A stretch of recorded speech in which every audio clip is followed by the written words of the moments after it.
참 예수님, 오늘은 2월 25일 연중 제7주간 월요일입니다.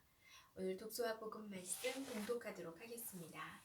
성부와 성자와 성령의 이름으로 아멘. 제1독서입니다. 집회서의 시작입니다. 모든 지혜는 주님에게서 오고 영원히 주님과 함께 있다. 누가 바다의 모래와 빗방울과 영원의 날들을 셀 수 있으랴.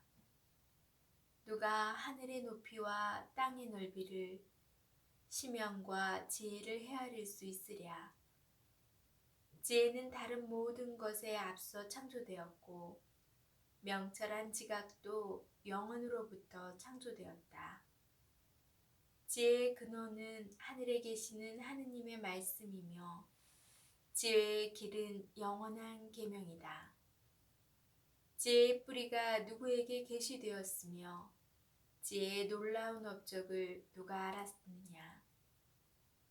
지혜의 슬기가 누구에게 나타났으며 지혜의 풍부한 경험을 누가 이해하였느냐. 지극히 경외해야 할 지혜로운 이 한 분 계시니 당신의 옥좌에 앉으신 분이시다. 주님께서는 지혜를 만드시고 알아보며 헤아리실 뿐 아니라 그것을 당신의 모든 일에 모든 피조물에 후한 마음으로 쏟아 부으셨으며 당신을 사랑하는 이들에게 선물로 주셨다. 주님의 사랑은 영광스러운 지혜이며 그분께서는 당신을 보여주실 이들에게 지혜를 베푸시어 당신을 알아보게 하신다.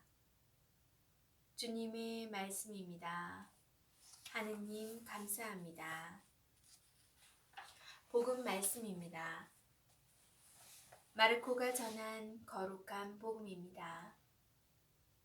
그때 예수님과 제자들이 산에서 내려와 다른 제자들에게 가서 보니 그 제자들이 군중에게 둘러싸여 율법학자들과 논쟁하고 있었다. 마침 군중이 모두 예수님을 보고는 몹시 놀라며 달려와 인사하였다. 예수님께서 그들에게 저들과 무슨 논쟁을 하느냐 하고 물으시자 군중 가운데 한 사람이 대답하였다. 스승님, 벙어리 영이 들린 제 아들을 스승님께 데리고 왔습니다. 어디에서건 그 영이 아이를 사로잡기만 하면 거꾸로 뜨립니다. 그러면 아이는 거품을 흘리고 이를 갈며 몸이 뻣뻣해집니다. 그래서 스승님의 제자들에게 저 영을 쫓아내 달라고 하였지만 그들은 쫓아내지 못하였습니다. 그러자 예수님께서 믿음이 없는 세대야, 내가 언제까지 너희 곁에 있어야 하느냐? 내가 언제까지 너희를 참아주어야 한다는 말이냐? 아이를 내게 데려오너라 하고 그들에게 이르셨다. 그래서 사람들이 아이를 예수님께 데려왔다. 그 영은 예수님을 보자 곧바로 아이를 뒤흔들어 댔다. 아이는 땅에 쓰러져 거품을 흘리며 뒹굴었다. 예수님께서 그 아버지에게 아이가 이렇게 된 지 얼마나 되었느냐 하고 물으시자 그가 대답하였다. 어릴 적부터입니다. 저 영이 자주 아이를 죽이려고 불 속으로도 물 속으로도 내던졌습니다. 이제 하실 수 있으면 저희를 가엾이 여겨 도와주십시오. 예수님께서 그에게 하실 수 있으면이 무슨 말이냐? 믿는 이에게는 모든 것이 가능하다고 말씀하시자 아이 아버지가 곧바로 저는 믿습니다. 믿음이 없는 저를 도와주십시오 하고 외쳤다. 예수님께서는 군중이 떼를 지어 달려드는 것을 보시고 더러운 영을 꾸짖으며 말씀하셨다. 벙어리, 귀머거리 영아, 내가 너에게 명령한다. 이 아이에게서 나가라. 그리고 다시는 그에게 들어가지 마라. 그러자 그 영이 소리를 지르며 아이를 마구 뒤흔들어 놓고 나가니 아이는 죽은 것처럼 되었다.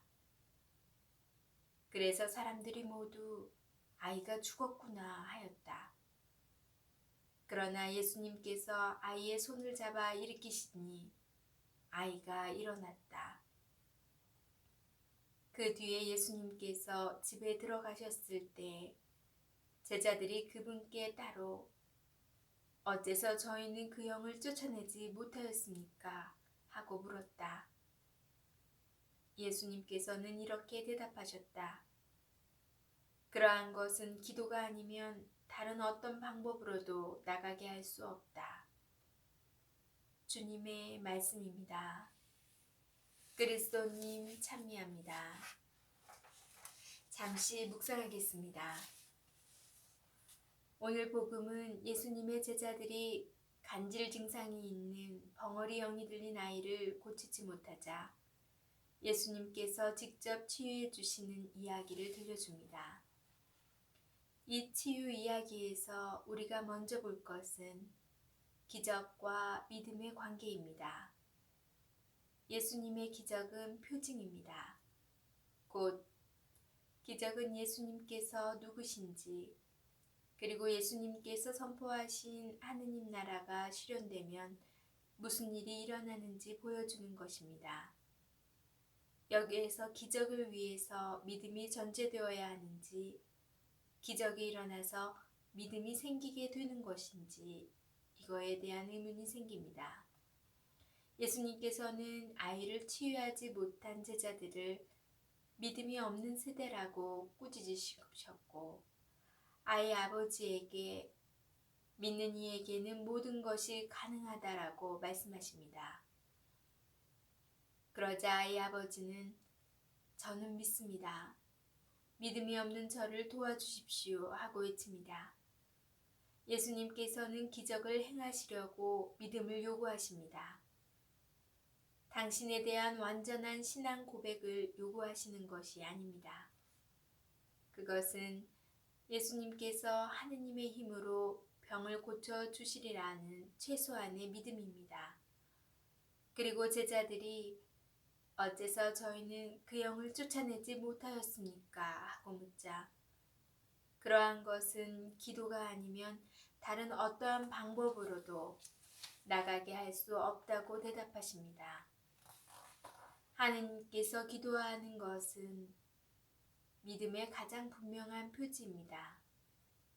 그것은 하느님께서는 모든 일을 하실 수 있고 또 하시는 분이시라는 신앙 고백이며 신앙인의 모든 활동은 하느님의 능력으로 이루어짐을 인정하는 겸손의 표현입니다. 우리의 부족한 믿음을 있는 그대로 주님께 꺼내놓고 제 믿음이 부족하니 저를 도와주십시오 라고 기도할 때 하느님께서는 우리를 통하여 당신의 권능을 드러내실 것입니다. 아멘. 성부와 성자와 성령의 이름으로 아멘. 오늘 복음 말씀에서 아픈 이의 아버지가 드린 기도, 그 기도를 저도 꼭 겸손되이 주님께 저의 부족함을 말씀을 드리는 기도로 삼아야겠다고 묵상했습니다. 그 기도는 바로 저는 믿습니다. 믿음이 없는 저를 도와주십시오. 여러분도 오늘 이 기도, 이 말씀 묵상하시며 오늘 하루 보내시길 바랍니다. 그럼 저는 또 내일 뵙겠습니다.